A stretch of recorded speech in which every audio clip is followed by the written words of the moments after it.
انسان اپنے دماغ کو اگر صحیح طور پہ استعمال کرے تو وہ ہر طرح کی کامیابیاں حاصل کر سکتا ہے۔ ہم لوگ نہ تو محنت کرتے ہیں، نہ ہی اپنے دماغ کو استعمال کرتے ہیں، اور نہ ہی کوئی تکلیف کرتے ہیں کہ ہم تھوڑی سی محنت کر کے کسی چیز کو سیکھ لیں، اور نہ ہی ہمیں سیکھنے کا من کرتا ہے، اور نہ ہی ہم سیکھنے کی کوشش کرتے ہیں۔ اگر انسان تھوڑی سی عقل سے کام لے اور اپنا دماغ تھوڑا سا استعمال کرے تو انسان کامیابی حاصل کر سکتا ہے، مگر ہم لوگ یہ چیزیں عقل کو استعمال کرتے نہیں ہیں۔ ہم ہر وقت لاغت سی زندگی، سست سی زندگی گزارنے کے عادی ہو چکے ہیں، اس لیے ہمیں کوئی فکر کرنے کی کوئی ضرورت نہیں کہ ہم زندگی میں کیسے کامیاب ہوں اور ہم کیسے کامیابی حاصل کریں۔ اس کی ہم نے فکر کرنا ہی چھوڑ دیا ہے، کیوں کہ ہمیں روٹی ایک دو ٹائم کی مل جاتی ہے، آرام سے آرام دہ زندگی گزارنا، کمفرٹیبل زون سے باہر نکلتے نہیں ہیں۔ سیکھنے کے لیے اگر کوئی سیکھنا چاہے تو دنیا میں مختلف مثالیں موجود ہیں، مگر ہم نہ تو ان کو پڑھتے ہیں، نہ ان کو دیکھتے ہیں، نہ ہی ہمیں ان پہ عمل کرنے کی ضرورت ہے، اور نہ ہی ہم عمل کرتے ہیں۔ پھر ہم کہتے ہیں ہم کامیاب کیوں نہیں ہوتے؟ کامیابی کے لیے بڑی محنت کرنی پڑتی ہے۔ میں آپ کو ایک چھوٹا سا قصہ سنا دیتا ہوں کہ کیسے حاضر دماغ لوگ، تیز دماغ والے لوگ جو دماغ کو استعمال کرتے ہیں، انہوں نے دنیا میں کیسے کامیابی حاصل کی ہیں، اور وہ کیسے دنیا میں کامیاب ہوئے ہیں۔ کامیابی ایسی نہیں ہے کہ وہ آ کے آپ کے دروازے پہ دستک دے گی، آپ نے کامیابی کے دروازے پہ جا کے دستک دینی ہے، تب جا کے آپ کامیاب ہوں گے۔ کامیابی کبھی بھی آ کے آپ کو نہیں جگائے گی، آپ نے جا کے کامیابی کو جگانا ہے۔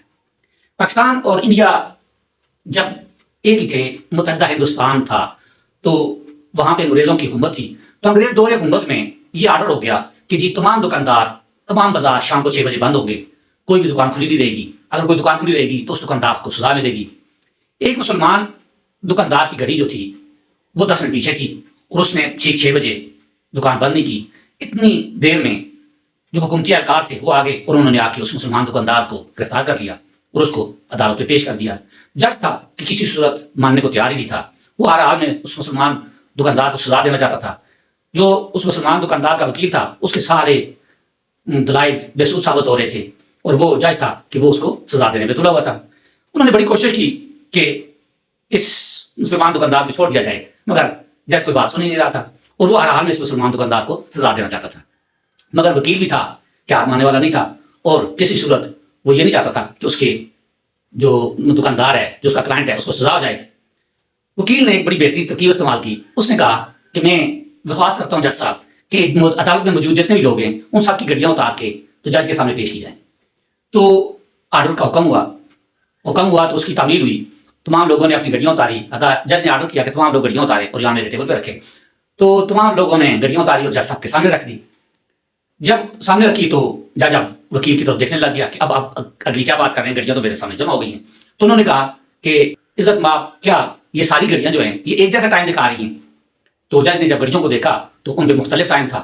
تو اس وکیل نے کہا کہ اگر اس عدالت میں موجود سب لوگوں کی گڈیوں کا ٹائم ایک جیسا نہیں ہے تو پورے ملک میں بسنے والے لوگوں کی گڈیوں کے ٹائم ایک جیسے کیسے ہو سکتے ہیں؟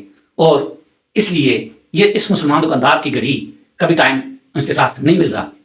جب جج نے یہ دلائل سنے تو وہ بہت حیران ہوا، اور اس نے اٹھ کے ہاتھ ملا کے اس وکیل کا شکریہ ادا کیا، اور اس مسلمان دکاندار جو تھا اس کو آزاد کر دیا۔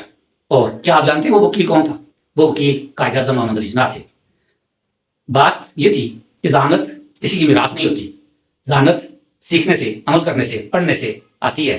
قائد اعظم نے محنت کی تو ان کو یہ اتنی بڑی ذہانت ملی۔ اس کے علاوہ میں اگلی ویڈیو میں آپ کو بتاؤں گا کہ قائد اعظم کتنے ذہین تھے اور یہ ذہانت کیسے آتی ہے، اس کے بارے میں اگلی ویڈیو میں بتاؤں گا۔